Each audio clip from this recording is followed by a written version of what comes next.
কাৰিয়া তনু ভিৰি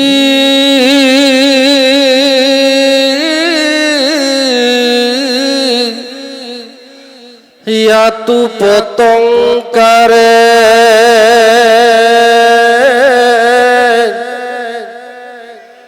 গদামদ গৰবাকি পৰ বহাৰে আৰ পৰিঘপি পতসী বল ভিন্দি পালে হানে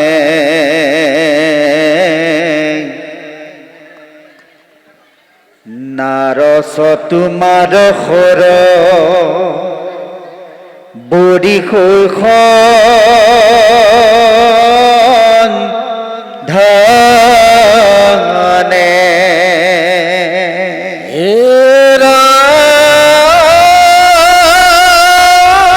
ধৰ্মৰ বুলিয়াতি কৰে গোলাহ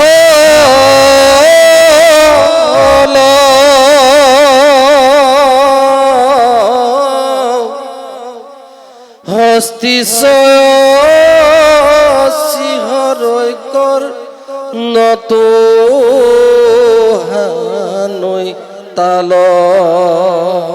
আৰ কুবায়াতু পধাক ধুল বাদ্য ফন্দ তুলি তুলি নচুৱাই চিন চুন্দ দণ্ড পদাপতি পদাপতি কুবাবৈ খান্দা তুৰি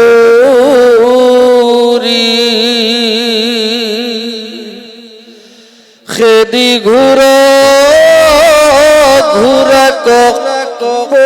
খাব জাম্প গুৰি আৰ হস্তি গয়া হস্তিৰকু হত দন্ত পাৰে ৰথি ৰথি মাৰে খৰ হৃদয় বিদাৰে আৰ লাগিল সমৰ সাগৰ ৰৰতি ৰজুৰি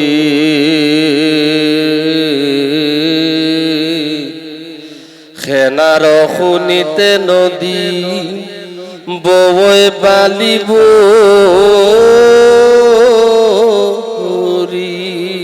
ৰাম উঠে মোৰা খৰ মৈছ কৈশব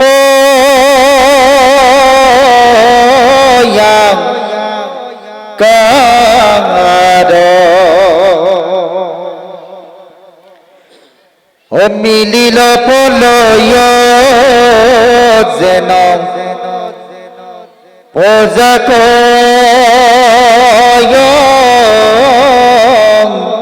কাৰ ৰাম আপোনাৰ আপুনি তন্তম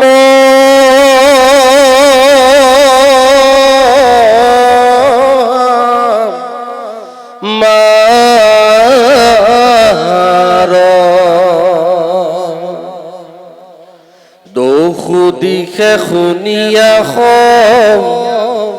বদহা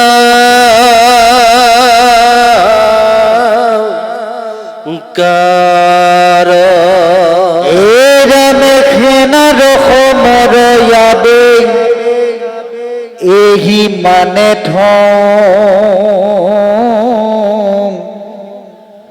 শুনা মুখ্য মুখ্য যাদ বড় কথা কওঁ এবে জীবর প্রাণইতু খবং খেবাছিল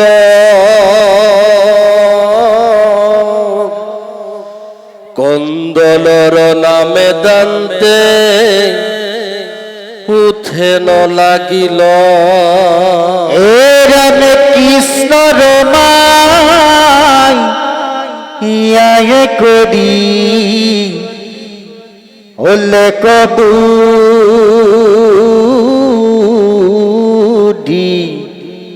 ভংস মরে কটা কটি করি হেহি যদু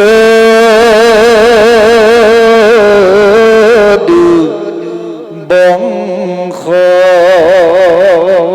এ রাম খাম্ব কাম্ব দেবরলা গিল ঘোর যুদ্ধ করৈ ঘোর সমর খাই তকিয়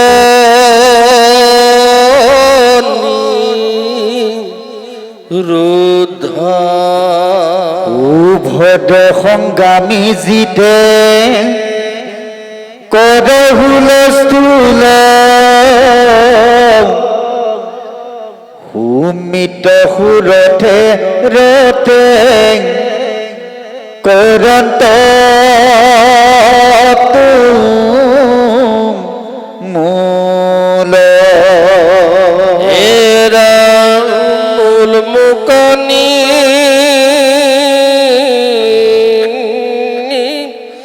খথে ভইল দুৰ্ঘুৰ কন্দ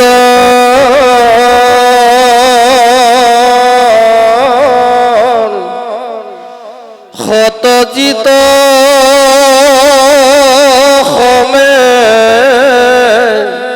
যুজে ভানুব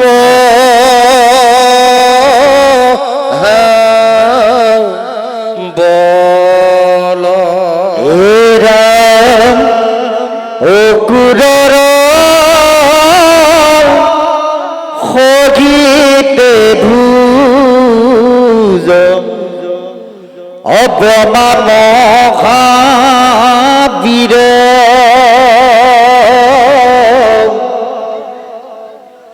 সমদ কৰন্তে কুপেং কম পায়া শৰীৰ কৃষ্ণ এতিয়া পৰৱৰ্তী পদৰ যোগেদি আমাক দেখাইছে যে কৃষ্ণৰ ইচ্ছাত কৃষ্ণৰ মায়াৰ কবলত পৰি নিজৰ যদুবংশ ধ্বংস কৰিবলৈও বেছি সময়ৰ প্ৰয়োজন নহ'ল। স্বয়ং নিজৰ বংশটো তেওঁৰ মায়াৰ প্ৰভাৱে ধ্বংস কৰি পেলালে। গতিকে মদ্যপানৰ জৰিয়তে তেওঁলোকে পৰস্পৰে পৰস্পৰক চিনি নোপোৱা অৱস্থা এটা হ'ল আৰু সমকক্ষ বীৰৰ লগত সমকক্ষ বীৰে যুঁজি ইজনে সিজনক মৃত্যুৰ মুখত পেলালে আৰু সেই মহান মহান বীৰসকলৰ শৰীৰৰ তেজেৰে নৈ বৈ গৈছে বুলি কৈছে, নদী বৈ গৈছে। গতিকে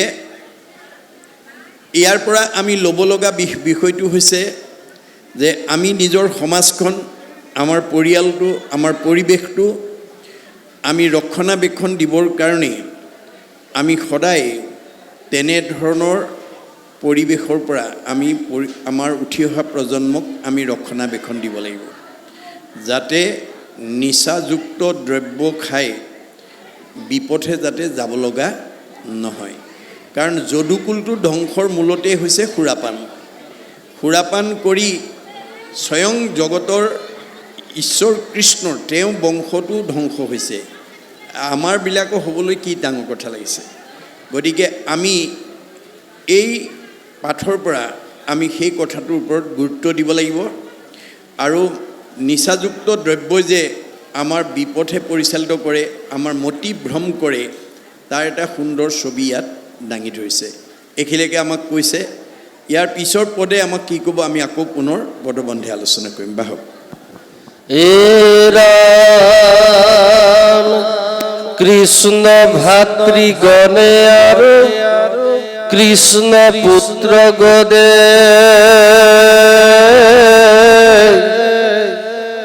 যুজন্তয়া ক্ৰুষেৱাতি আকৰ্ণ শবদে আৰ সাৰণ সুখেন হিৰণে কৰে আখৰিখ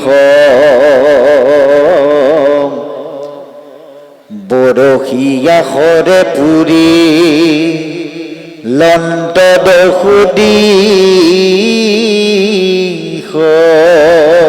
হে ৰাম কৃষ্ণ মায়ে হিত ভৈল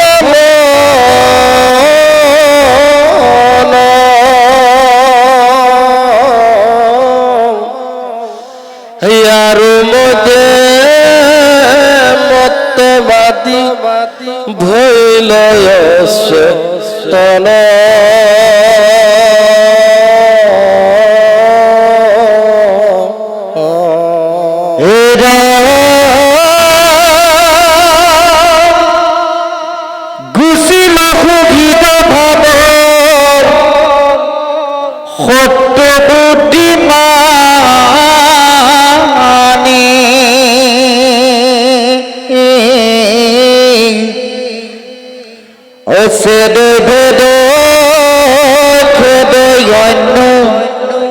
অন্যয়স্ত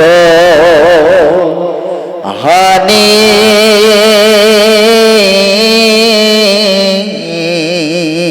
এই ৰাম বাৰিষা কালৰ যেন মহামেঘ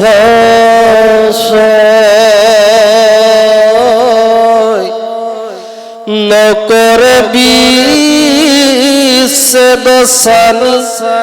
বাপ বৰিষ মোরে হার ঘর ঘোরা কোটি কোটি মারে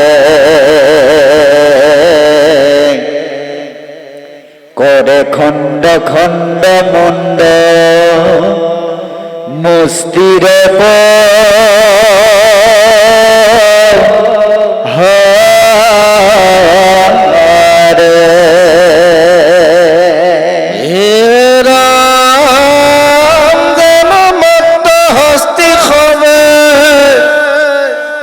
যুজে দন্ত ভীরি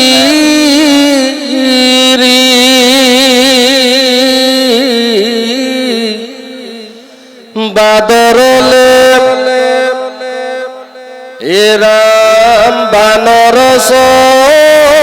ভিতহার ঘার যায় শ্রী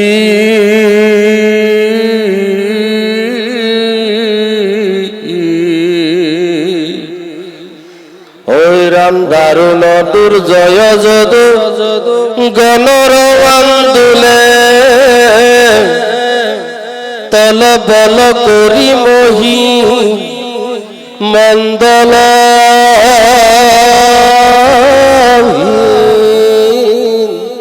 দুলে এ রাম কৃষ্ণর মায়ায় আতি ভৈল বুদ্ধি ভংস নচাবই আপুনি পৰম আউৰ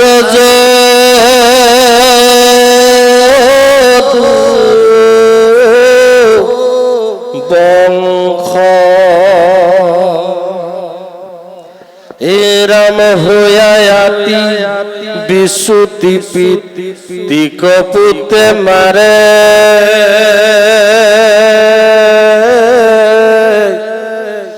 শশুৰে জামাইক ভাই ভাতৃক পহাৰে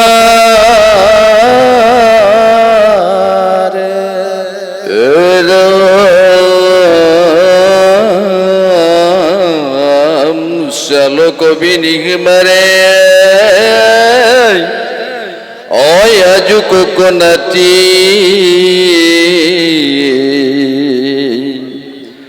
খুড়ে যে ভাতি যে কোতা কতি কোয়াতি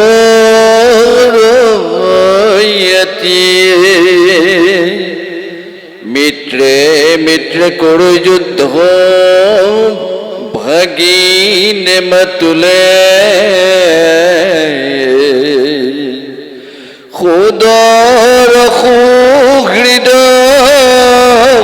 যেন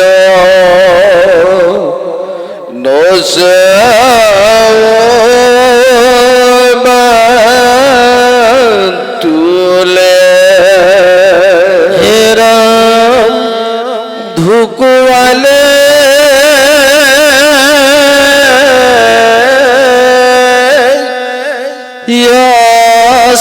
ধনু ভাগিল কুবত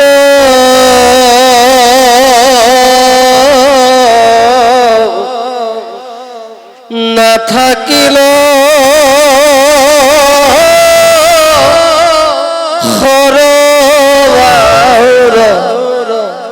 কাহার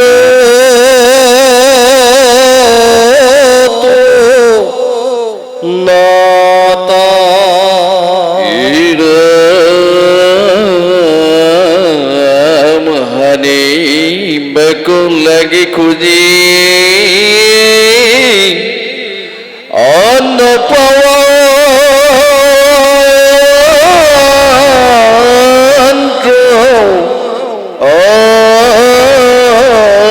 অস্ত্র আউল জৌল কে খুখরি এর রুখ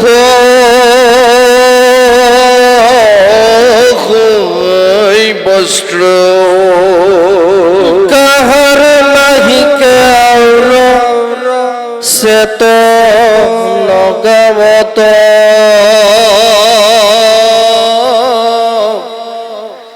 তথাপি সমরণের পরম ক্ৰোধত ঋষি সাপে যিটো সাগৰৰ তীৰ জুৰি লোহা দণ্ডি গাজিয়া যতে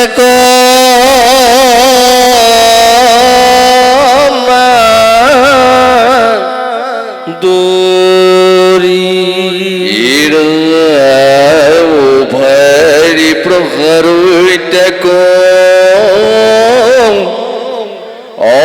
আকাশ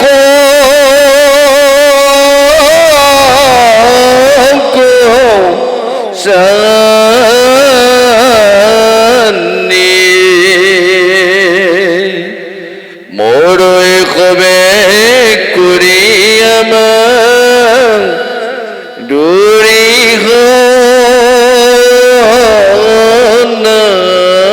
হনি পৰম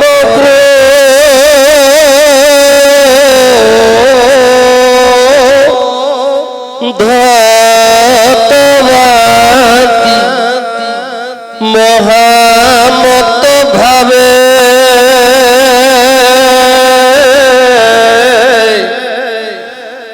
ও ভাৰি মা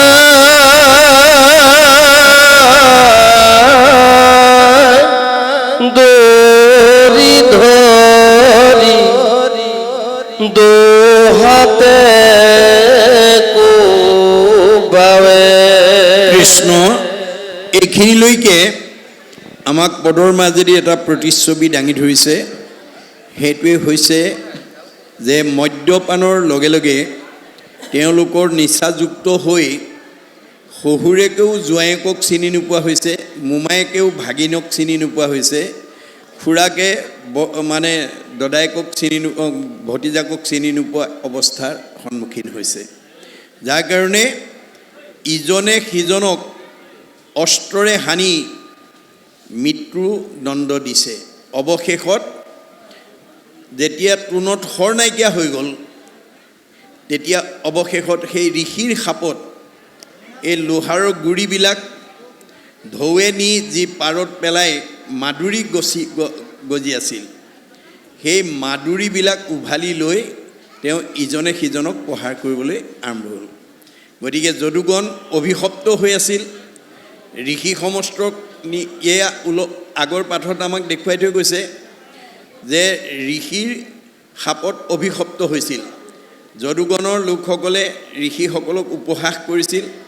উপহাস কৰাত ঋষিসকলে অসন্তুষ্ট হৈ কেনেকৈ উপহাস কৰিছিল যে জাম্বৱতী পুত্ৰ জাম্বৱন্তক ডেকা ল'ৰা এটাক গৰ্ভাৱতী নাৰী সজাই নি ঋষি সমষ্টক গৈ কৈছিল, তোমালোকে ভূত ভৱিষ্যতৰ কথা ক'ব পাৰা, কোৱাচোন এই গৰ্ভৱতী নাৰীজনীৰ গৰ্ভত কি জন্ম হ'ব।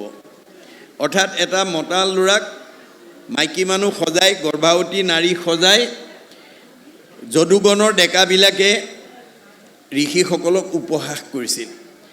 ঋষিসকলে যুগবলৈ চাই দেখিলে এজনী আচলতে গৰ্ভাৱতী নাৰী নহয়, এজন ডেকা ল'ৰা। গতিকে তেওঁলোকে খঙত একো নাই হৈ অভিশাপ দি দিলে যে এওঁৰ গৰ্ভত এডাল মুখল জন্ম হ'ব আৰু সেইডালেই তোমালোকৰ যদুকুলৰ ধ্বংসৰ কাৰণ হৈ পৰিব। গতিকে খুলি মেলি চালে হয় এডাল লোহা জন্ম হ'ল। তেওঁলোকে সেই লোহাডাল লৈ গৈ মানে ৰজাৰ ওচৰত বুদ্ধি বিচাৰিলে আৰু ৰজাইও কি কৰিলে, কৃষ্ণ থকা স্বত্তেও কৃষ্ণৰ ওচৰৰ পৰা কোনো পৰামৰ্শ নোলোৱাকৈ তেওঁলোকক পৰামৰ্শ দিলে যে তোমালোকে এজন মানে কমাৰ বিচাৰি ঘঁহি মানে তেওঁ গুৰি কৰি পেলাই এই গুৰিবিলাক সাগৰত পেলাই দিবা। তেতিয়া আৰু ভয় কৰিবলগীয়া নাই। ৰজাৰ পৰামৰ্শ মতে তেওঁলোকে সেই ধৰণেৰে সাগৰৰ পাৰত নি ঘঁহি গুৰি কৰি পেলাই দিলে। অৱশিষ্টখিনি এটুকুৰা সামান্য থকাকণ সাগৰত দলিয়াই দিলে, সেইটো মাছে খালে আৰু সেই মাছটো জালুৱাই নি পেলাই ৰাজাঘৰীয়া মাছ বুলি দিলেগৈ। আৰু সুপকাৰসকলে মাছটো কাটোতে ভিতৰত সেই লোহাকণ পালে। সেই আগৰ অংগতে গৈ মানে হেৰি হৈ পেলাই আপোনাৰ পহু মৰা কি কয় সেইজনক, যিজনে পহু মাৰি ফুৰে চিকাৰ কৰে, চিকাৰী হিচাপে চিকাৰী হৈ সেইকণ পাই তেওঁৰ শৰত সুমুৱাই থ'লে আৰু সেইকণে গৈ কৃষ্ণক ভৰিত মানে শৰ মাৰি বিয়া দিয়ে, মৃত্যু মুখত পেলালে। গতিকে এইবোৰ হৈছে একোটা পৰিকল্পনা। ভগৱন্তই মানে পৰিকল্পনা কৰি যদুকুলটো ধ্বংস কৰা যি এটা সূচনা কৰিলে, তাৰ মাজত যিটো ৰহস্য সেইটো আমি ভেদ কৰিব লাগে। সেইটোৱে হ'ল যে আমি মদ্যপান যাতে কৰিব লগা নহয় তাৰ প্ৰতি গুৰুত্ব দিব লাগিব। কাৰণ মদ্যপানে যেতিয়া নিচাযুক্ত হৈ যায় তেতিয়া আমাৰ নিজৰ মানুহক নিজে চিনি নোপোৱা হৈ যায়, বংশ পৰিয়ালক চিনি নোপোৱা হৈ যায়।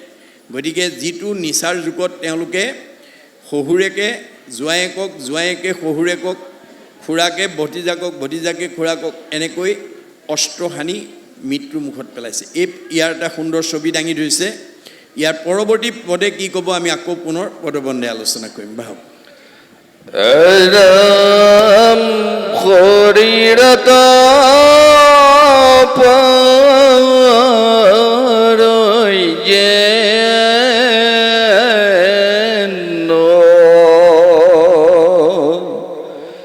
বজ্ৰৰ সন্ধান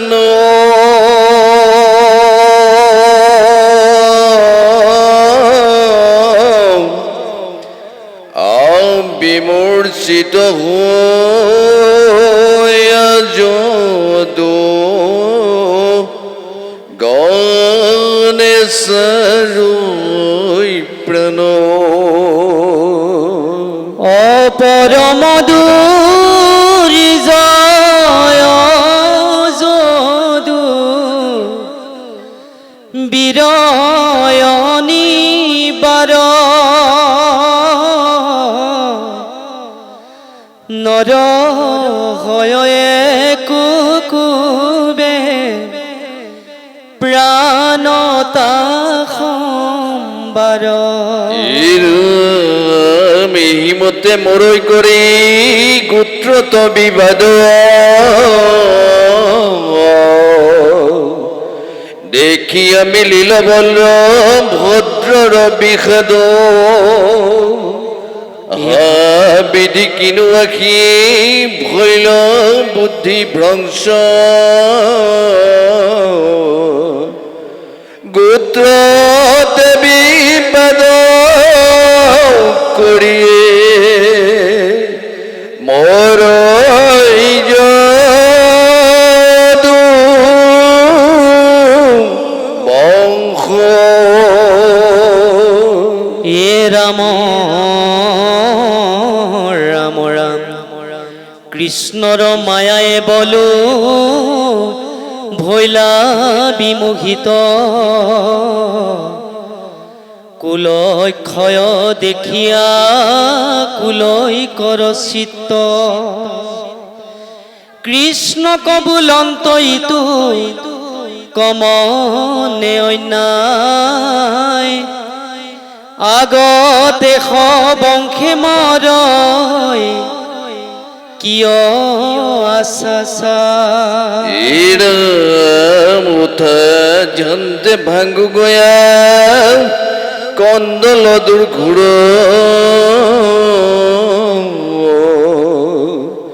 কুল ক্ষয় দেখি হৃদি নখয় মূর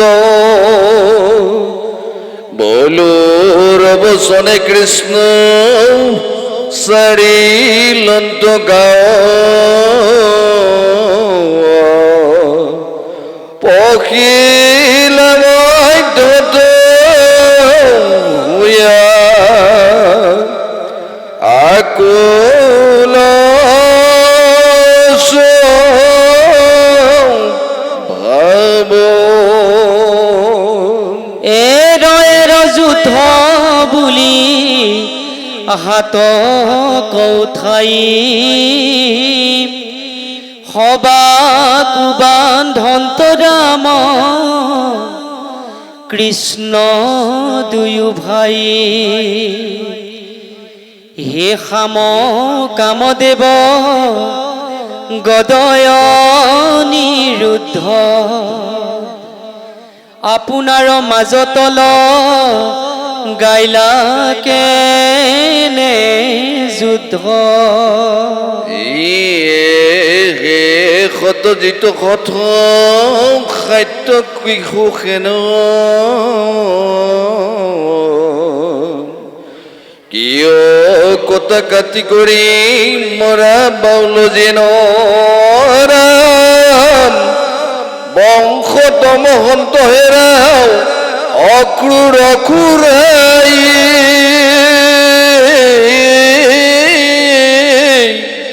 আৰ তুমিও পাগল ভোলা শ্ৰুতি মুন্ড খাই এ ৰাম ৰাম ৰাক্ষসৰ যেন ভৈল চৰিত্ৰ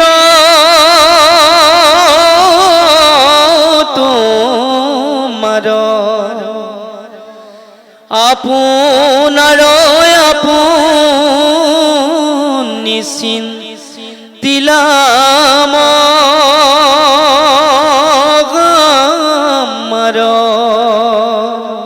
অনেক বুলন্তরাম কৃষ্ণে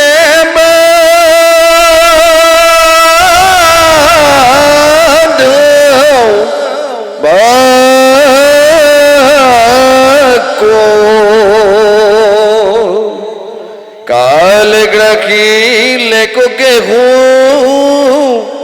নুখুন তাকো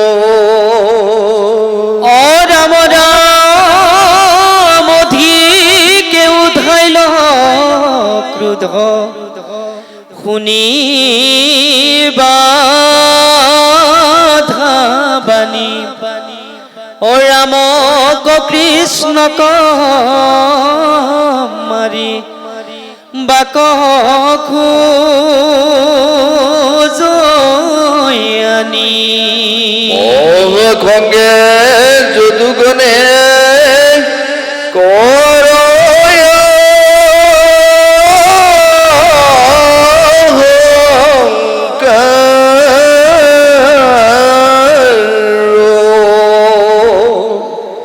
কি বসখো ঔরহি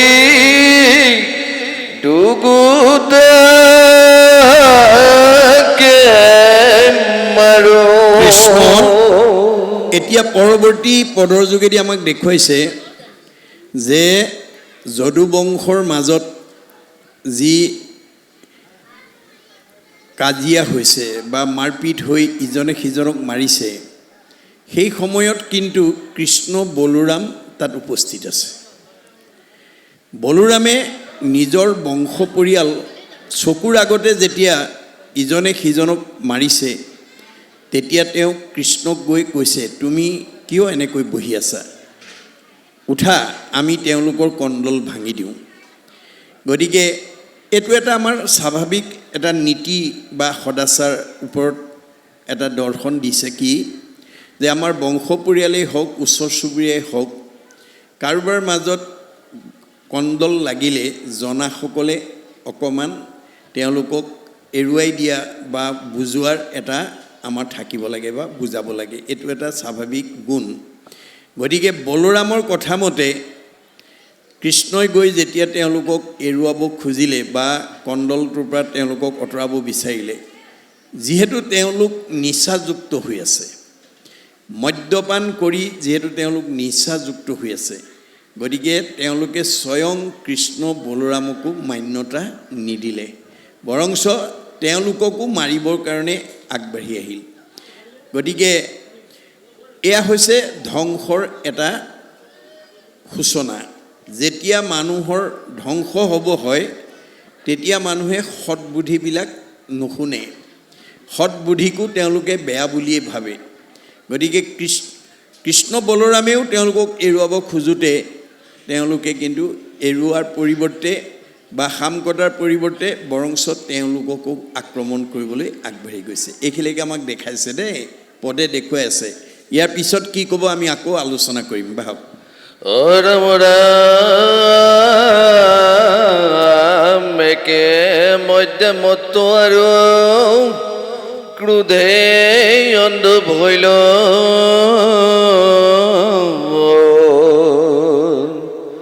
শত্ৰু বুদ্ধি তাকম্বাক মাৰিবা লৈল খংগে ৰাম মাধৱমান দূৰি লৈলা তুলি অনেক যাতব বীৰ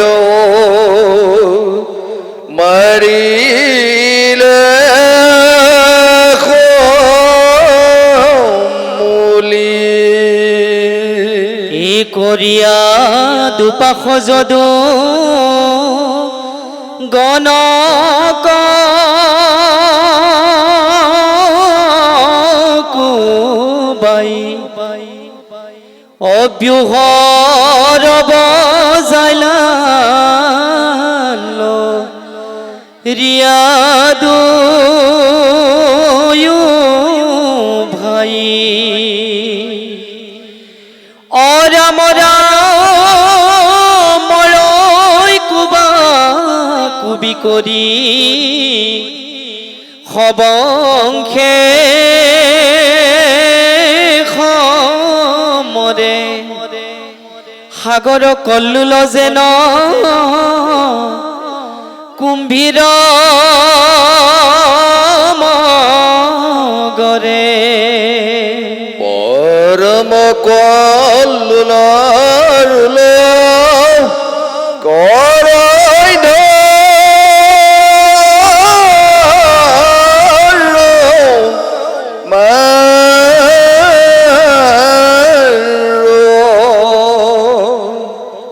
মাধুৰীৰ কুবে কবে বইলাবু মাৰো ৰিখি খাপে সমৰে মোৰ এৰিলাম যদু বীৰ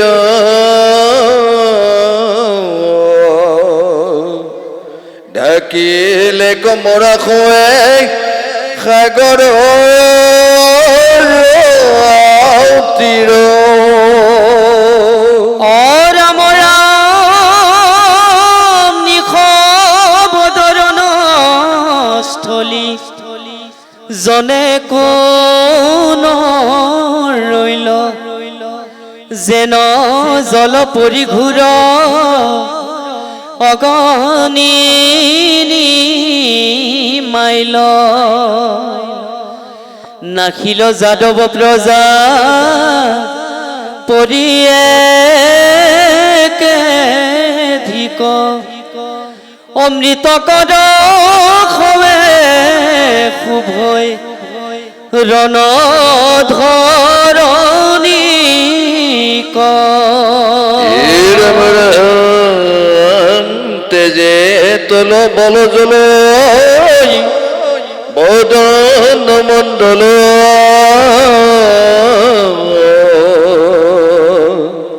ভূমিতে ফুলিছ যেন রাতুল কমল শুভৈ পৰি কীৰ্তি কুণ্ডলে মুণ্ড পান্তি কবচ কুণ্ডলে যেন তাৰা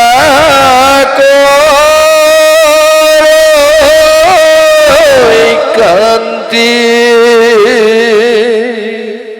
অপ্ৰজাৰ ধীৰে খবে বালি গৈল তল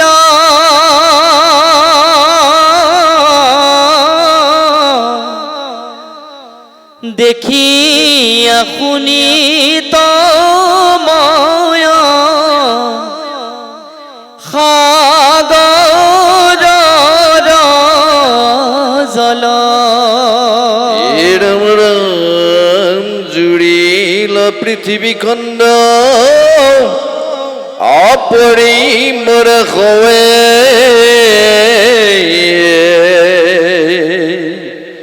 অবেকে গুচিল ভাৰ মানিল মাধৱে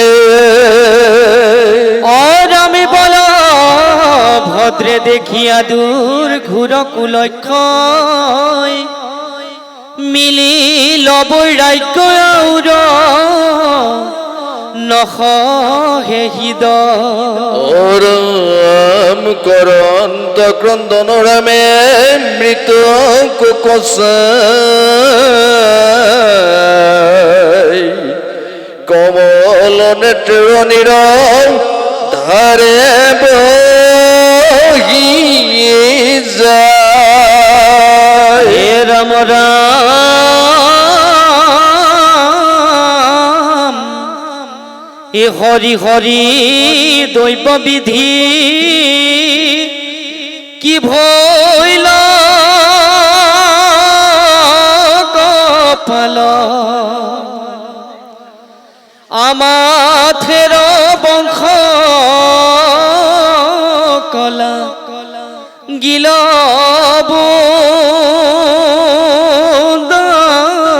মাল নখে কৰিলা গতি বিধাতা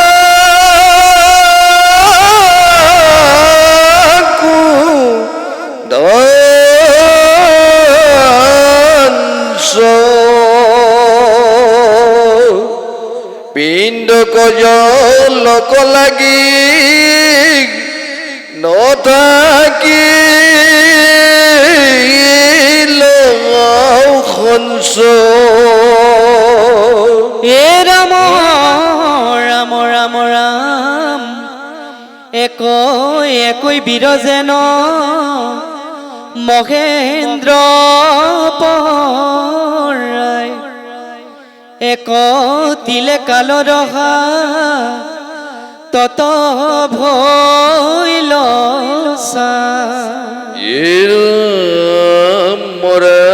পুত্ৰ নাতি ভাতৃ সকলক চাই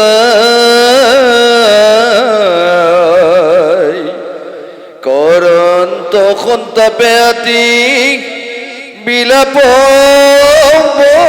বলাই। কৃষ্ণ এইখিনিলৈকে পদৰ মাজেদি আমাক দেখাইছে যে যদুবংশৰ মাজত পৰস্পৰে পৰস্পৰৰ লগত মাৰামাৰি কাটাকাটি কৰি যি ধ্বংসৰ স্তূপত পৰিণত হৈছে, সেই কথা দেখি কৃষ্ণ বলৰামৰ আহ্বানক্ৰমে কৃষ্ণয়ো এৰুৱাবলৈ গৈ শত্ৰুৰ সন্মুখীন হ'ব লগা হৈছিল। তেওঁলোককো শত্ৰুৱে আক্ৰমণ অৰ্থাৎ কৃষ্ণ বলৰামকো তেওঁলোকে আক্ৰমণ কৰিছিল। অৱশেষত উপায়ন্তৰ হৈ কৃষ্ণ বলৰামেও মাদুৰী লৈ বংশক মাৰিবলৈ বাধ্য হ'ল। এই ধৰণেৰে চকুৰ আগতে যেতিয়া সকলো বংশ নিপাত হৈ গ'ল, তেতিয়া বলভদ্ৰই অত্যন্ত দুখিত হৈ তেওঁ কান্দিবলৈ আৰম্ভ কৰিছে। গতিকে এইখিনিলৈকে আমাক দেখুৱাইছে। ইয়াৰ পৰৱৰ্তী পদৰ পিছতে আমাৰ অধ্যায় পৰিব। এই অধ্যায়তে আমি আজিৰ ব্যাখ্যাৰ আসন আমি বিৰতি ল'ম। পৰৱৰ্তীখিনি আপোনালোকে শ্ৰৱণ কৰিব সময়ৰ প্ৰতি লক্ষ্য ৰাখি। পৰৱৰ্তী পদে কি ক'ব বিচাৰিছে মই পুনৰ আলোচনা কৰিম। বাহক মহামৰ্মে বলো ৰবি সাত কৰি মন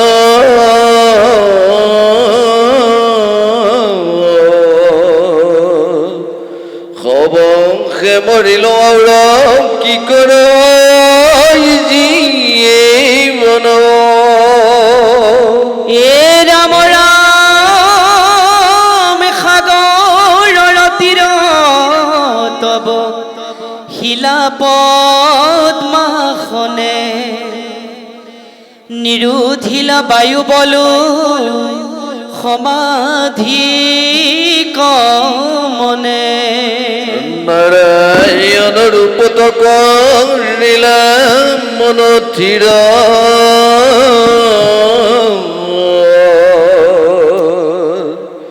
ক্ষণে কেতে জিলাখিতো মনুষ্য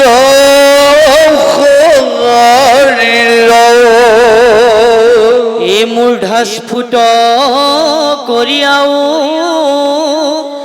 ধকখে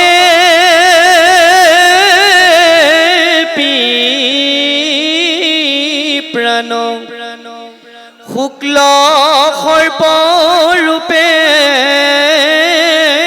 কৈলা বৈকুণ্ঠ প্ৰয়াণ আছিল লেখকুটি যাদৱ কুমাৰ সতেক বৎসৰ কোনে লেখা দিবে তাৰ অবলে বীৰ্যে মহেন্দ্ৰটো অধিক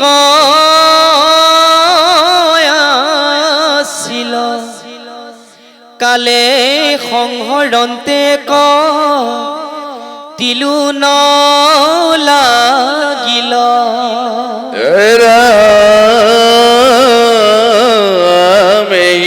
মতে মৰিল তেক যদু বীৰ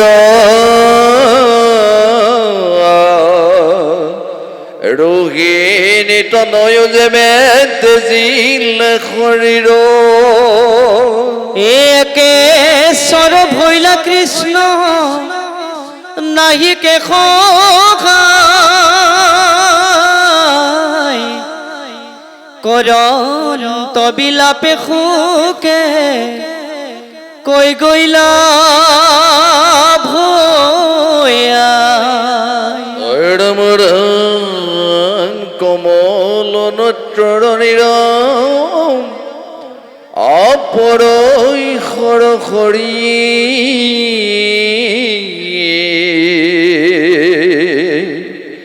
বলো ৰসক সুকে সাৱতী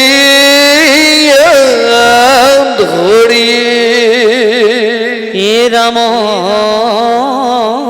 ৰাম ৰাম প্ৰাণ সম জ্যেষ্ঠ ভাইৰ এ মিলিল বিঘাত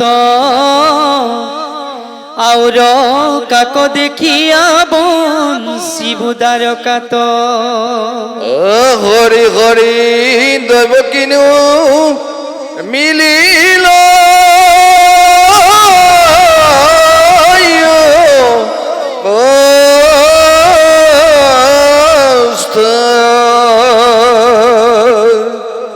পিতৃত মাতৃত বাবে কইব কি কথা যাইব আউৰ উলতি গৃহক কোন কাজে এঘি বুলি বিলাপ কৰন্ত যদুৰাজে শুনা সভা সদয় হব মহাভাগৱত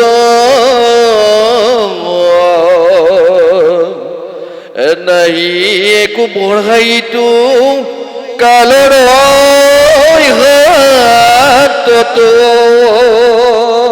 কৃষ্ণৰ বংশৰ কেনে ভৈল তাক দেখা ইটো চাৰ জীৱন নৰ কোন লেখা দিনে দিনে যায় আয়ু মৃত্যু চাপৈ পাখ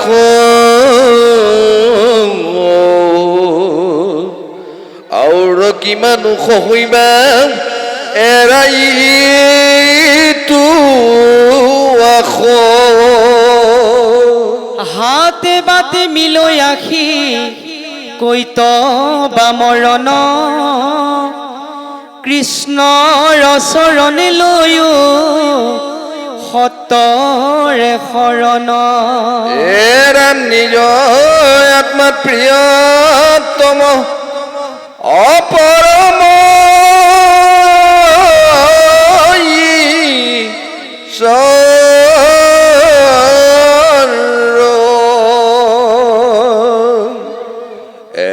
নয় কৃষ্ণ কনুষু মৰৈ পাপীনৰ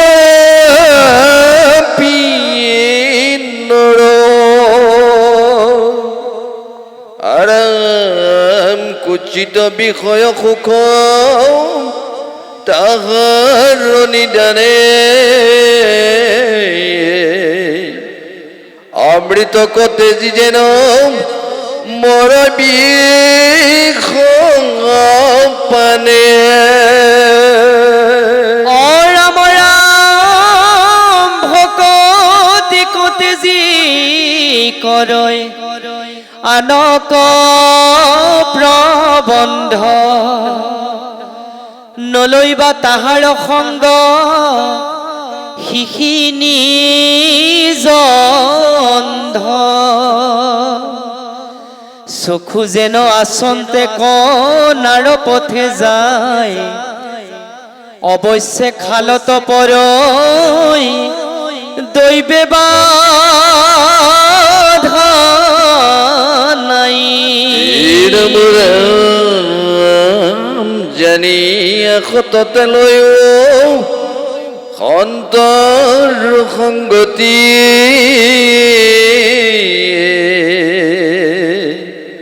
তেবে সে বাঢ়িবে বন্ধু কৃষ্ণ তো ভকতি কৃষ্ণ কপাই বাক লাগি ভকতি সে পন্থ এই সে কহৈ মহা ভাগৱত গ্ৰন্থ পৰম ঈশ্বৰ কৃষ্ণ দেৱতা প্ৰধান কৃষ্ণ গুণ নাম সম ধৰ্ম নাহিয়ান এ জানিয়া যতনে তেজি উকয়া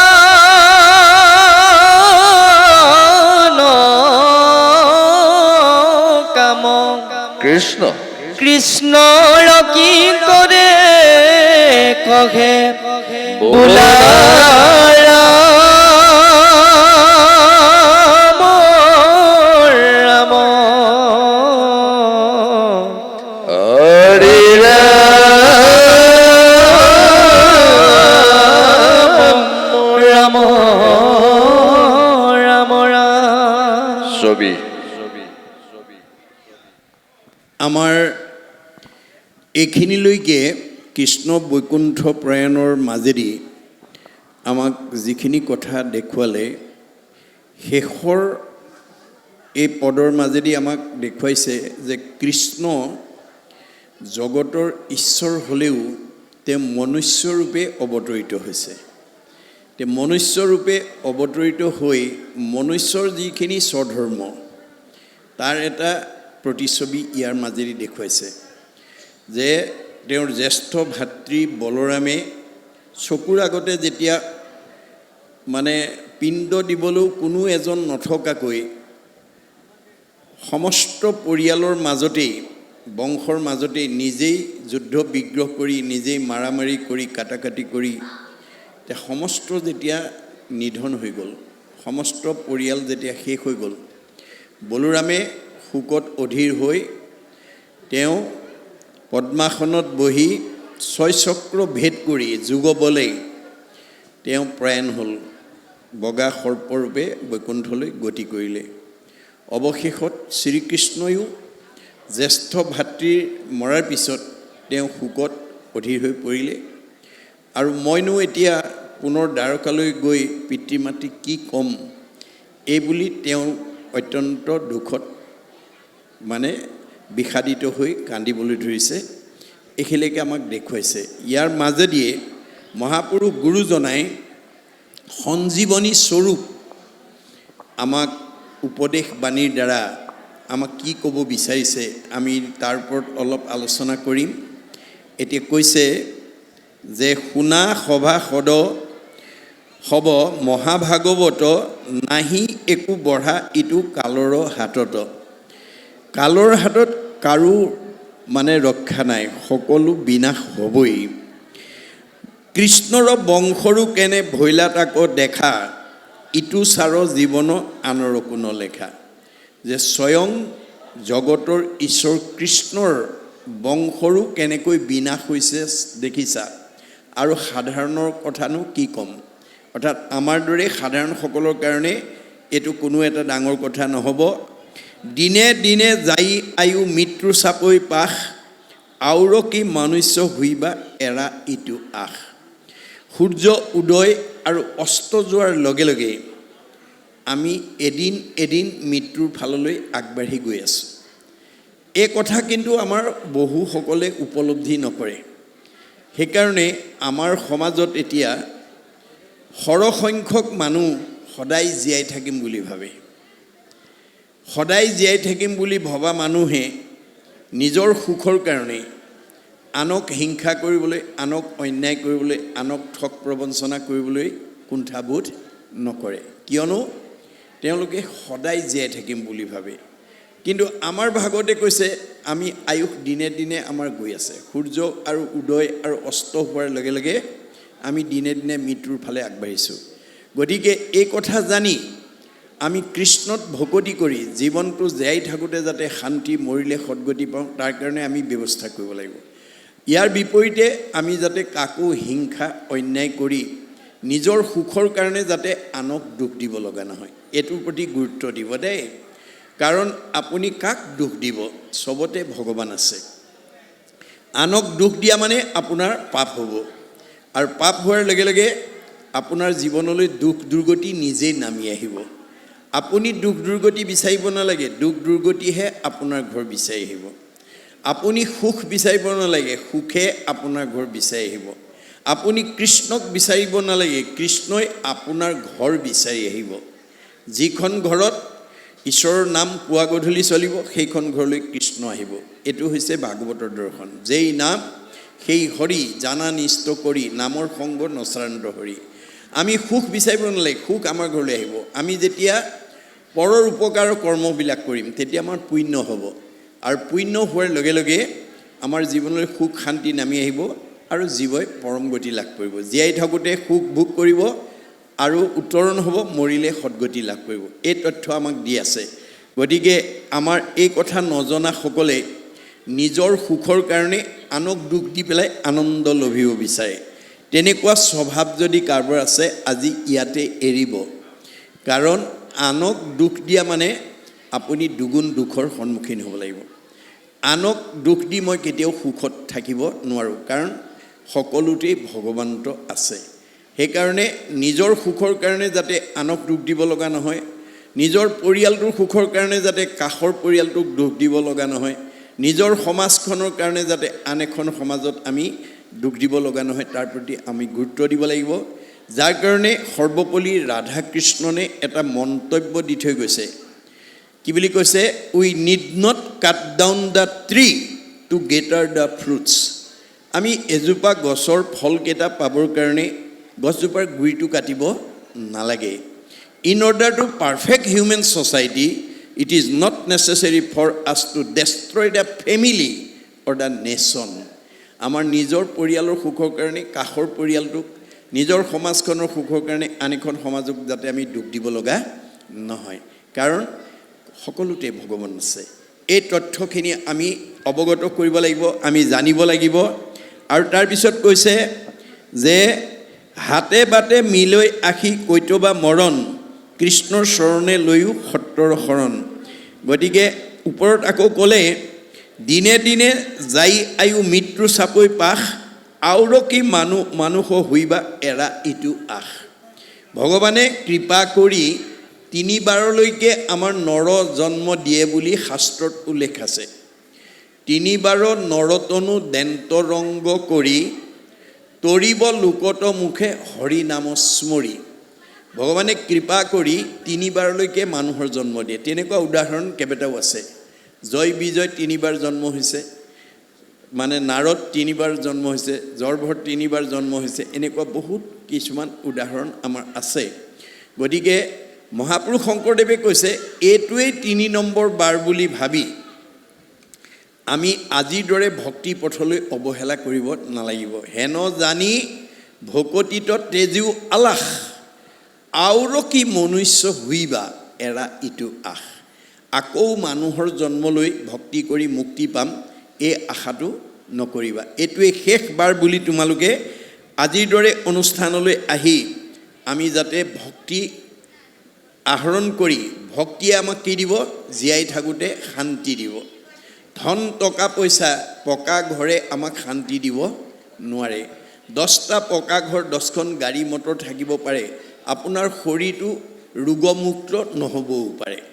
আপোনাৰ স্বামী স্ত্ৰীৰ মাজত মিলা প্ৰীতি নহ'বও পাৰে, শাহু বোৱাৰীৰ মাজত মিলা প্ৰীতি নাথাকিবও পাৰে, ককাই ভাইৰ মাজত মিলা প্ৰীতি নাথাকিবও পাৰে। অৰ্থাৎ পাৰ্থিৱ লগত নিব নোৱাৰা ধন সম্পত্তিয়ে আমাক কেতিয়াও জীৱৰ সদগতিত অৰিহণা যোগাব নোৱাৰে। সেইকাৰণে কি বুলি কৈছে মহাপুৰুষে? আন যত সবে মিছা ভক্তিৰ অভাৱে, সুমংগলেই অমংগল জানা কৃষ্ণ বিনে। অমংগলেই সুমংগল কৃষ্ণৰ কীৰ্তনে। ধনে ধানে টকাই পইচাই গাড়ীয়ে মটৰে পকা ঘৰে দুৱাৰে নদন বদন হৈ আছে, কিন্তু ঈশ্বৰৰ নাম নলয়, সেইখন ঘৰ অমংগলৰ হাত সাৰিব নোৱাৰে। ইটোৰ পিছত সিটো অমংগলে দেখা দিব। অমংগল হৈছে, কিন্তু ভকত কেইজনমান মাতি ঈশ্বৰৰ নাম লওক, মংগল হৈ যাব। এয়া হৈছে ভাগৱতৰ দৰ্শন। সেইকাৰণে কৈছে, নিজ আত্মা প্ৰিয়তম পৰম ঈশ্বৰ, হেনয় কৃষ্ণক নুসুমৰৈ পাপীনৰ। আমাৰ হৃদয়তে কৃষ্ণ আছে, কিন্তু আজি বহুতে বুজি নাপায়। সেইকাৰণে গুৰুজনে লিখিছে, সমস্ত ভূতৰে মই আছোঁ হৃদয়ত, তত্ত্ব নাপায় মোক বিচাৰে বাহিৰত। আমাৰ বহুতে বাহিৰত বিচাৰি ফুৰিছে, কিন্তু ভগৱন্ত হৃদয়তে নিবাস কৰি আছে। এই তত্ত্বটো যিজন জানিব, মানে সেইজনেই ভকত।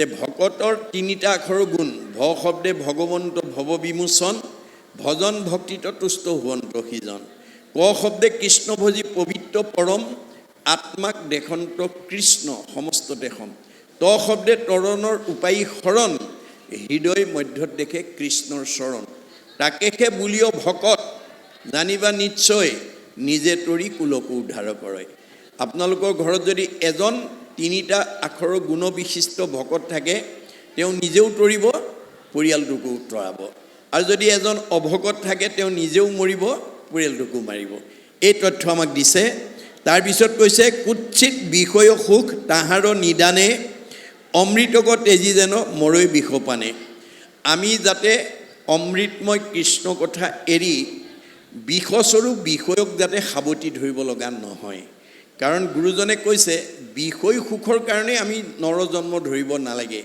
কাৰণ বিষয় সুখটোৰ ক্ষেত্ৰত স্বৰ্গৰ ইন্দ্ৰৰ লগত গাহৰিৰ কোনো পাৰ্থক্য নাই বুলি কৈছে গুৰুজনাই ভাগৱতৰ মাজেদি দেখাইছে মিছা বিষয়ক লাগি নৰে ধৰে জন্ম ইন্দ্ৰ শুকৰৰো দেখা সুখ দুখ সম বিষয় সুখৰ ক্ষেত্ৰত স্বৰ্গৰ ইন্দ্ৰৰ লগত গাহৰিৰ কোনো পাৰ্থক্য নাই বোলে কাৰণ অমৃতৰ পানে যেন মহেন্দ্ৰ সন্তুষ্ট হুৱৈ বিস্তা ভঞ্জী শুকৰৰো হৃষ্টপুষ্ট স্বৰ্গত ইন্দ্ৰই অমৃত পান কৰি যি হৃষ্টপুষ্ট হৈ থাকে গেলা পচা ঠাইত গাহৰিয়ে বিস্তা খায়ো সমানেই শকত শকত হৈ থাকে ইন্দ্ৰৰ সন্তুষ্ট যেন ৰম্ভাৰ সম্ভোগে শুকৰৰো তেন সুখ শুকৰি সংযোগে স্বৰ্গত ইন্দ্ৰই ৰম্ভা তিলোত্তমাৰ লগত যিটো বিষয় আনন্দ কৰে গেলা পচা ঠাইত গাহৰিটোৱে গাহৰিজনীৰ লগত একেটাই আনন্দ কৰে সেইকাৰণে মাধৱ পুৰুষে বৰগীতত লিখিছে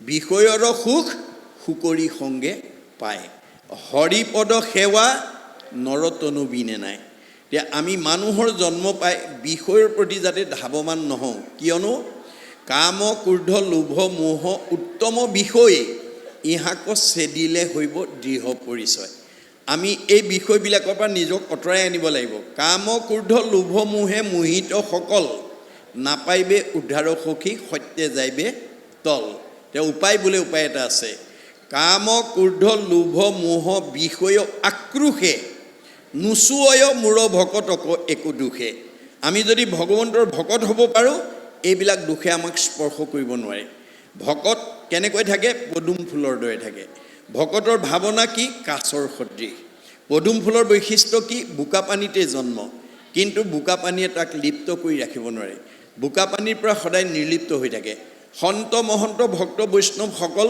মই দিয়া ধন টকা পইচা গাড়ী মটৰ পকা ঘৰ দুৱাৰ মাজতে থাকে কিন্তু লগত নিব নোৱাৰা ধন সম্পত্তিৰ মোহে সন্ত মহন্ত ভক্ত বৈষ্ণৱ সাধুসকলক মানে লগত নিয়া ধন ঘটাৰ পৰা অঁতৰাই ৰাখিব নোৱাৰে তেওঁলোকৰ স্থিতিটো কেনেকুৱা ব্ৰহ্মণা ধ্যায় কৰ্মাণি সংগং ত্যক্তে কৰোতি যশ লিপ্ততে নশ পাশুন পদ্ম পত্ৰম মিম্মাম ভাস আমাৰ সন্ত মহন্ত ভক্ত গুণসম্পন্ন জীৱবিলাকে বোকা গৃহস্থী ধৰ্মতে থাকে কিন্তু পদুম ফুলৰ দৰে থাকে ভাৱনাটো কাছৰ সদৃশ কাছৰ বৈশিষ্ট্য কি বালিত কণী পাৰে পানীত উমনি দিয়ে যেহেন কচ্ছপে তৰে ডিম্ব পাৰি জল মাজে ফুকাৰ হয় সেইমতে সন্তে বিষয়তে থাকি সদায়ে মুক চিন্তয় সন্ত মহন্ত ভক্তসকলে গৃহাশ্ৰমতে থাকে কিন্তু লগত নিব নোৱাৰা ধন সম্পত্তিৰ মোহে লগত নিব পৰা ধন ঘটাত তেওঁলোকক বাধা নিষেধ কৰিব নোৱাৰে ভাৱনাৰ দ্বাৰা মুক্তি লাভ কৰে ভকতিক তেজি কৰি আনক প্ৰবন্ধ নলৈবা তাহাৰ সংগ শিশি নিজ অন্ধ যে ভকতি এৰি যিবিলাকে বিষয়ৰ প্ৰতি আসক্ত হয় তেওঁলোক চকু থাকিও অন্ধ তেওঁলোকৰ লগ নলবা বুলি কৈছে এদিন নাৰদক ব্ৰহ্মাই কৈছে বুইছা নাৰদ পুতেকক কৈছে মানুহৰ জন্ম পালে ঈশ্বৰৰ শৰণ ল'ব লাগে ভগৱন্তক ভজিব লাগে ভকতত ভক্তি কৰিব লাগে জীৱই তেতিয়া পৰম গতি পায় পিছে কিছুমান মানুহে শৰণ ভজন আৰু ভক্তিত ক'ত কৰে জানা বোলে ক'ত ঘৰত শৰণ ভাৰ্যাত ভজন পুত্ৰত কৰে ভকতি গৃহ শৰীৰত হৈব আশকতি যাইবে সিটো অধুগতি কদাচিতো তাৰ সংগ নলৈ বাহা নিস্তে কহো মুনিৰাজ মায়াৰ তনয় জানিবা সিজন সিটো বৈষ্ণৱৰ বাজ যিসকলে এই অনিত্য সম্পদৰ ওপৰত মোহগ্ৰস্ত হৈ থাকে তেওঁলোক মায়াৰ সন্তান তেওঁলোকৰ সংগৰ পৰা নিজক অঁতৰাই আনিব লাগে এই কথা আমাক ভাগৱতে কৈছে তাৰপিছত কৈছে চক্ষু যেন আসন্তে কণাৰ পথে যায় অৱশ্যে খালত পৰৈ দৈৱে বাধা নাই চকু থাকিও যি কণাৰ দৰে খোজকাঢ়ে সি খালত পৰিবই তাক আৰু কোনেও ৰাখিব নোৱাৰে জানিয়া সততে লৈ সন্তৰ সংগতি তেবেশে বাঢ়িবে বন্ধু কৃষ্ণত ভকতি আমি আজিৰ দৰে সাধুৰ সংগলৈ নাহিলে ভক্তি নহয় উদ্ধৱে কৈছে মই 4 বিধ 14 শাস্ত্ৰ 18 পুৰাণ জ্ঞান বিজ্ঞান তদং ৰহস্য সমস্ততে সিদ্ধ হস্ত নহবনে ভকতি নাপামনে তোমাক তেতিয়া কৃষ্ণই কৈছে মাধৱে বুলন্ত সখী শুনা পৰিছেদ শুনে খব শাস্ত্ৰ আৰু পঢ়ে 4 বেদ তথাপি কৰিব মুত নোৱাৰে ভকতি নলয় নৰে যেবে সন্তৰ সংগতি আপুনি শাস্ত্ৰ ভাগৱত গ্ৰন্থ পঢ়ি জ্ঞান অৰ্জন কৰিব পাৰিব কিন্তু ভক্তি নহয় বোলে জ্ঞান সন্যাসৰ দ্বাৰা নাপাইবাহা মুক লাগো জ্ঞানে বা সন্যাসে নাপাইবাহা মুক লাগো একাদশী উপবাসে এতিয়া ভগৱানে কৈছে যে জ্ঞান সন্যাস আৰু উপবাসৰ দ্বাৰা আমি নাপাওঁ আজি হে তথ্যটো নজনাৰ কাৰণে আমাৰ সমাজত বহুত উঠি অহা প্ৰজন্মই উপবাস কৰে কোনোবাই শনিবৰীয়া কোনোবাই মঙ্গলবৰীয়া কোনোবাই বৃহস্পতিবৰীয়া কোনোবাই আউখী কোনোবাই একাদশী কোনোবাই পূৰ্ণিমা ইত্যাদি ইত্যাদি কোনোবাই উপবাসে আছে আমি সমালোচনা নকৰোঁ কিন্তু আলোচনাৰ মাজেদি আমি তাক সংস্কাৰমুখী কৰিব লাগিব কাৰণ বেদত কৈছে আৰু যাজ্ঞবল্ক্য ঋষিয়ে কৈছে যে আমি ভাত লঘোণ কৰি ব্ৰত আচৰণ কৰাতকৈ আমি যদি 11টা সৎগুণ বিশিষ্ট হ'ব পাৰোঁ তেতিয়াহ'লে কোনো ব্ৰত নকৰাকৈ ভাত লঘোণ নকৰাকৈ আমাৰ জীৱই গতি পাব কি কি 11টা সৎগুণ অহিংসা সত্যম অস্তেয় ব্ৰহ্মচৰ্য অসহংগ্ৰহ শৰীৰ শ্ৰম আস্বাদ সৰ্বভয় বৰ্জনম সৰ্বধৰ্ম সমানত্তম স্বদেশী স্পৰ্শ ভাৱনা হি একাদশ বিনৰ্ম ব্ৰত নিশ্চয় এই 11টা সৎগুণ আমি যদি ল'ব পাৰোঁ আৰু উঠি অহা প্ৰজন্মক যদি দিব পাৰোঁ তেতিয়াহ'লে তেওঁলোকে কোনো ভাত লঘোণ কৰি ব্ৰত নকৰাকৈ জীৱই গতি পাব 1 নম্বৰ অহিংসা কাকো হিংসা কৰিব নালাগে কাক কৰিব সবতে ভগৱান আছে সত্যম সদায় সত্য পথত থাকিব অস্তেয় লোকৰ বস্তু চুৰ নকৰিব আত্মসাৎ নকৰিব আপুনি লোকৰ এটা বস্তু চুৰ কৰিলে আপোনাৰ দুটা লৈ যাব এয়া ভগৱান আমাৰ 14 সাক্ষী লগত আছে আপুনি ঠগিব নোৱাৰিব গতিকে অস্তেয় ব্ৰহ্মচৰ্য ৰক্ষা কৰিব আয়ুস বাঢ়িব শৰীৰ সুস্থ থাকিব মন আনন্দত থাকিব স্মৃতি শক্তি বৃদ্ধি হ'ব মানে ব্ৰহ্মচৰ্য অসহংগ্ৰহ আৱশ্যকতকৈ বেছি বিচাৰিব নালাগে আমাৰ পৰিয়ালটো চলিবৰ কাৰণে নিজে চলিবৰ কাৰণে আমাক যিখিনি প্ৰয়োজন আমি তাতকৈ অধিক বিচাৰিব নালাগে বেদৰ মতে দেই অসহংগ্ৰহ আমি যদি অধিক বিচাৰোঁ তেতিয়া আমাৰ কি হ'ব আমাৰ এজন ইংৰাজ দাৰ্শনিক পণ্ডিতে কৈছে আমাৰ সকলোৰে শৰীৰতে বলিয়া শিয়াল কুকুৰৰ তেজ আছে বুলি কৈছে The blood of wild animal always in man. When we get what we need, it remains in our control. When we get more than we want, it is out of control. অৰ্থাৎ আমাক চলিবৰ কাৰণে যিটো লাগে হেতুকে যদি পাই থাকো তেতিয়া আমাৰ বেয়া ভাববিলাক সুপ্ত হৈ থাকে বেয়া তেজবিলাক সুপ্ত হৈ থাকে যে আৱশ্যকতকৈ যেতি বেছি পাই যায় তেতিয়া বলিয়া শিয়াল কুকুৰৰ তেজটো বিয়ণ্ড কণ্ট্ৰোল হৈ যায় আজি আমাৰ সমাজত অনাচাৰ বেভিচাৰ ভ্ৰষ্টাচাৰ হত্যা লুণ্ঠন ধৰ্ষণ অপহৰণ বোমা বিস্ফোৰণ কোনবিলাকে কৰিছে যিবিলাকে আৱশ্যকতকৈ বেছি বিচাৰিছে বা আৱশ্যকতকৈ বেছি পাইছে তেওঁ নিজেও অনিষ্ট হৈছে আনকো অনিষ্ট কৰি কাৰোবাৰ হাতত হয়তো অকালতে জীৱনটো এৰিব লগা হৈছে গতিকে বেদৰ এই মতখিনি যদি আমি আমাৰ প্ৰৱৰ্তন কৰিব পাৰোঁ আমাৰ কোনোৱে সেই আধা বয়সতে নিজৰ জীৱন বিপন্ন কৰিব লগা নহয় অসহংগ্ৰহ শৰীৰ শ্ৰম শাৰীৰিক পৰিশ্ৰম কৰিব লাগে বেদৰ মতে তেতিয়া আমাৰ শৰীৰৰ শিৰা উপশিৰাবিলাক সবল হৈ থাকে, বেমাৰ আজাৰে আমাক সহজে আক্ৰমণ কৰিব নোৱাৰে। আজি এই দৰ্শনটো নজনাৰ কাৰণে আজি আমাৰ বহুত মানুহে প্ৰটিনযুক্ত আহাৰ পেট ভৰাই খাই বেলি দুপৰলৈকে শুই থাকে, ফলত কি হয়, ডায়েবেটিছে পায়। গতিকে যদি আপুনি পৰিশ্ৰম নকৰাকৈ প্ৰটিনযুক্ত আহাৰ খাই যদি শৰীৰটোক পৰিশ্ৰম নকৰাকৈ ৰাখে, ডায়েবেটিছ বেমাৰে আপোনাক নিজে লগ ল'ব, আপুনি বিচাৰিব নালাগে। শৰীৰৰ শ্ৰম আস্বাদ, ইন্দ্ৰিয়বিলাকক সংযম কৰিব লাগে। এই বিষয়ে আমি আলোচনা কৰি গৈছোঁ যে আমি ইন্দ্ৰিয়বিলাকক যেতিয়ালৈকে সংযম কৰিব নোৱাৰিম তেতিয়ালৈকে জীৱই সদ্গতি লাভ কৰিব নোৱাৰিব। শৰীৰৰ শ্ৰম আস্বাদ সৰ্বভয় বৰ্জনম, সকলোকে অভয় দিব, কাকো ভীতিগ্ৰস্ত নকৰিবা আৰু অস্পৃশ্যতা বৰ্জন কৰিব। আমাৰ দেহ ধৰ্ম এৰি আত্মা ধৰ্ম ল'ব লাগিব। আমাৰ যেতিয়ালৈকে দেহ ধৰ্ম এৰি আত্মা ধৰ্মলৈ আমি নিজক উত্তৰণ কৰিব নোৱাৰিম তেতিয়ালৈকে আপুনি বা মই ঈশ্বৰৰ ওচৰলৈ যাব নোৱাৰিম। কিয়? দেহটো অনিত্য অশ্বাশ্বত। দেহ আজি আছে কালিলৈ নাই। কিন্তু আজি আমাৰ সৰহসংখ্যক মানুহে দেহ ধৰ্ম লৈ আছে। কেনেকৈ? দেহ ধৰ্ম লোৱাৰ স্বভাৱ আমাৰ বুঢ়াসকলে কয়, খেনুক দেখি ৰান্ধে বাঢ়ে, খেনুক দেখি দুৱাৰ মাৰে। এইটো স্বভাৱ যদি কাৰোবাৰ আছে এৰিব দেই। আমাৰ এইটো দেহ ধৰ্ম। আমাৰ কিছুমান মানুহে ধনী মানি চাকৰি বাকৰি থকা মানুহ পালে আদৰ সাদৰ কৰে, অলপ দুখীয়া বা নিচ মানুহ বা হীন মানুহ পালে অনাদৰ কৰে। এইটো দেহ ধৰ্ম। গতিকে দেহৰহে ধনী দুখীয়া আছে, দেহৰহে উচ্চ নিচ আছে, দেহৰহে মতা মাইকী বগা ক'লা ওখ চাপৰ আছে, আত্মাৰ নাই। গতিকে আপোনাৰ দেহ ধৰ্ম লোৱাৰ আৰু এটা স্বভাৱ আছে। ধনী মানুহৰ বিয়া খাবলৈ গ'লে দামী উপহাৰ নিয়ে, দুখীয়া মানুহৰ বিয়া খাবলৈ গ'লে কম দামী উপহাৰ নিয়ে। ধনী মানুহৰ বৰতীয়া দিবলৈ গ'লে আপেল আঙুৰ ঘি মাখন নিয়ে, দুখীয়া মানুহ বৰতীয়া দিবলৈ গ'লে সাধাৰণ বুট মগু কল কেইটামান নিয়ে। এইটো স্বভাৱ যদি আছে কাৰোবাৰ এৰিব দেই। মই এইটো ক'ব খোজা নাই যে আপুনি ধনীক নিদিব দুখীয়াক দিব, এইটো কোৱা নাই। ভগৱানে কৈছে তোমাক মই যিটো সমৰ্থ দিছোঁ তুমি দেহ ধৰ্ম এৰি আত্মা ধৰ্ম মতে দিবা। দুখীয়াক যিটো দিয়া ধনীকো সেইটোৱে দিয়া, ধনীক যিটো দিয়া দুখীয়াকো সেইটো দিবা। আৰু তুমি নিজে বিবেচনা কৰিবা, ধনী মানুহে সদায় ভাল বস্তু কিনি খাই থাকে, দুখীয়া মানুহক বিপদৰ সময়ত যদি ভাল বস্তু এটা দিয়েগৈ, ল'ৰা ছোৱালীকেইটাই কিমান আনন্দৰে খাব, কিমান আনন্দ পাব, সেই উপলব্ধিবিলাক আমাক লাগিব। গতিকে আত্মা ধৰ্ম নল'লে আপুনি সংসাৰ চক্ৰত ঘূৰি থাকিব লাগিব, পুনৰপি জনমম পুনৰপি মৰণম হৈ থাকিব লাগিব।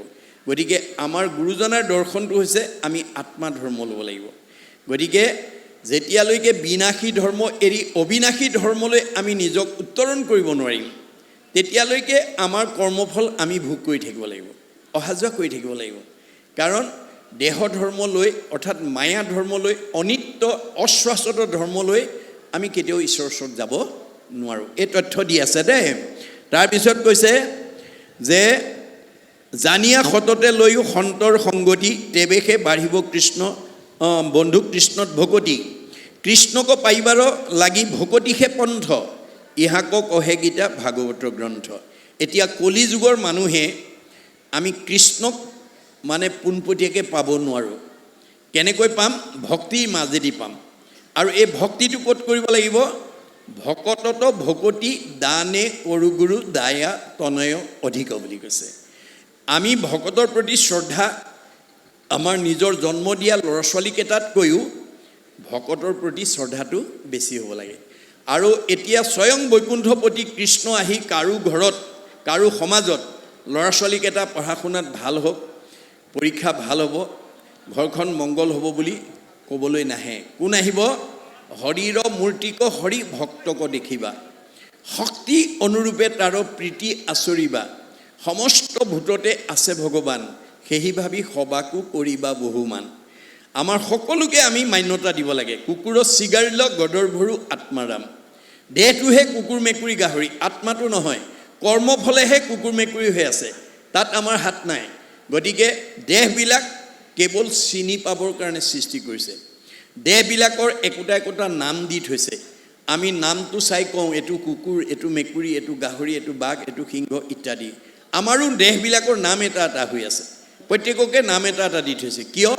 দাৰ্শনিক পণ্ডিতে কৈছে A name is a kind of face whereby one is known.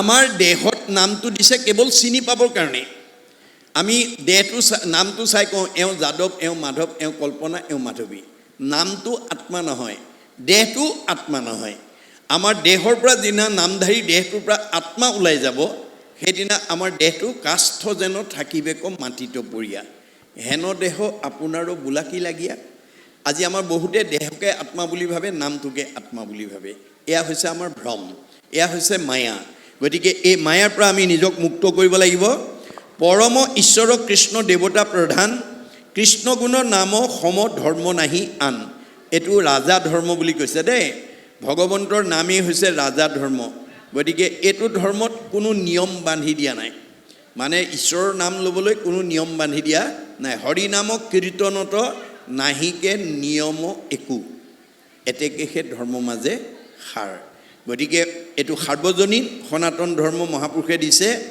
জানিয়া যতনে তেজি ইউক আন কাম কৃষ্ণৰ কিং কৰে কহে বুলাৰাম ৰাম আন কাম এইবলৈ কৈছে অৰ্থাৎ বৈষয়িক যিবোৰ চিন্তা যিবিলাক চিন্তনে আমাক ভক্তিৰ পথৰ পৰা অতৰাই ৰাখে সেই কৰ্মবিলাকৰ পৰা যাতে আমি আঁতৰি আহি ঈশ্বৰৰ ভক্তি কৰিব কিয় আন কৰ্মে লগাইলে যতেক সি হুৱে বৃথা জনমো বৃথা হুৱে নুশুনয় কৃষ্ণ কথা আমাৰ মানুহৰ জন্মৰ সাৰ্থকতা তেতিয়াহে হ'ব যেতিয়া আজিৰ দৰে আজিতো আমি বহু সময় শুনিছোঁ কিন্তু গুৰুজনৰ দৰ্শন এক ক্ষণ 4 মিনিট আমি প্ৰত্যেক দিনে আমাৰ পৰিয়ালৰ সকলো লোকে যাতে 4 মিনিট সময় ঈশ্বৰৰ কাৰণে দিব পাৰে তাৰ প্ৰতি গুৰুত্ব দিব দেই 4 মিনিট সময় মানে এক ক্ষণৰ সময়ৰ পৰিমাণ 4 মিনিট দাৰ্শনিক পণ্ডিতৰ অভিমত গতিকে 4 মিনিট সময় যদি আমি ঈশ্বৰৰ কথা শুনো কওঁ গাওঁ তেতিয়া আমাৰ জীৱনটো সাৰ্থক হৈ যাব যদি 4 মিনিট সময়ও